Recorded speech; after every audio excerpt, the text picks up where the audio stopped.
ใช่ไหมนี่โอ้อยู่คณะซินเวิร์ดโอ้คณะเจ้าแหละดังได้ขนาดนี้มีคนเก่งเลยเฮียนี่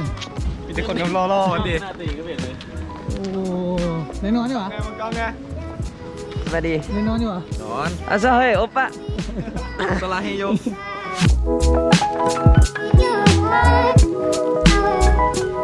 ก็เลยคิดว่าวันนี้แสดงวันนี้เต็มที่ปะเสื้อแดงวันนี้แสดงมันเสื้อแดงไม่ได้ใส่ตอนนี้ไม่ได้นอนนะไม่นอนแต่เป็นเนี่ยครับสิพยายามเต็มที่เอาให้ได้เอาให้ได้ผู้สาวเอาใจเต็มความสามารถผู้สาวผู้ยุ่งนะผู้สาวชื่อเขาเลยไอ้เหี้ย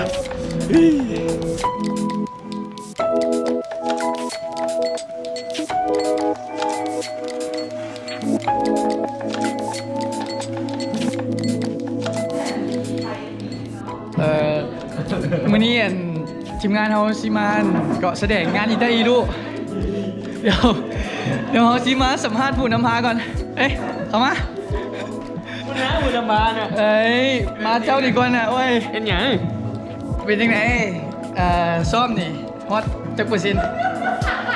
เฮ็ดกูแล้วซ้อมได้จักเปอร์เซ็นต์โอ้ซ้อมมันก็ได้ประมาณ 8-90% ละคือซ้อมนี่มันเต็มร้อยไปเลยเอาแค่แล้วมันตั้งเขาว่ามันตั้งแม่คิดว่าแสดงออกมานี่ดีปะโอ้สุดยอดเลยอะดีแน่นอนดีเนาะได้ขอบใจ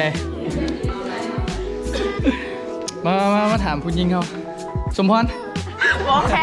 โอ้แม่นลงคนเบิ่งกล้องแหน่เดี๋ยวสัมภาษณ์นี่เป็นยังไงการเกี่ยมงานทั้งวันนี้การเกี่ยมก็เป็นไปได้ดีตอนนี้ก็เกือบมันจะสำเร็จแล้วหลังจากที่ว่าการเกี่ยมกันมาเป็นอะไรเงี้ยเกือบเป็นมื้อนี้คือว่าตื่นมาที่6 โมงเป็นยังไงเพราะว่ายักให้ฮู้ว่านักฟอนก็ความการเกี่ยมพร้อมในทุกเวลานี่โอ้ได้ดีเลยขอบใจเนาะกับนุ้ยเนาะพอเวลาไปแสดงแล้วตัวนี้หัวหน้าพอเวลาไปแสดงแล้ววะยังเถอะยังวะไปเกี่ยมพร้อมไปเกี่ยมงานเริ่มเป็นประมาณ1 โมง1 โมงครึ่งไปเลยโอเค2 โมงมาซะ2 โมงรายงานมาว่า2 โมงแต่พวกหัวสิได้เป็นฮอด3 โมง4 โมงบ่จัดไปเขาคือจะได้โค้ดตัวประมาณ 3-4 โมงเดี๋ยวจะขอตัวไปเกี่ยมสถานที่ก่อนเดี๋ยวเจอกัน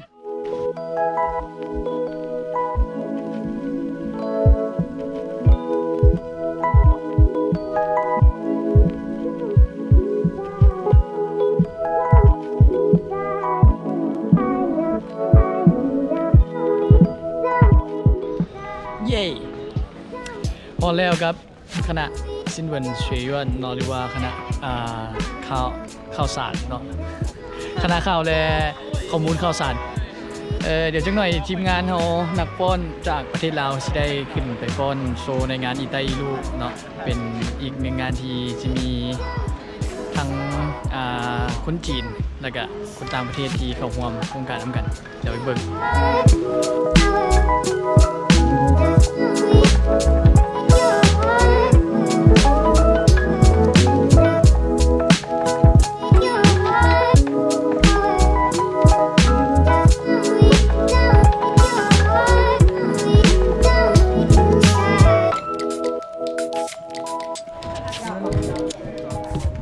ตอนนี้ก็มาห้อลานสตูของคณะซินเวินเป็นวันจัดงานอีไตรูที่เราจะได้มาเบิ่งการแสดงของหลายประเทศเนาะสำหรับพวกเราก็อยู่ในคิวสุดท้ายเดี๋ยวจะเอาภาพวิดีโองานไปฝากตอนนี้นะแสดงเขาก็ทยอยเข้ามาแล้วเราทำการนั้น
โอมสาธุสาธุโอมทิพยามารมารให้ยามาบังหน้าขอให้บังไฟบุคาได้จุดเนื้อถอยแท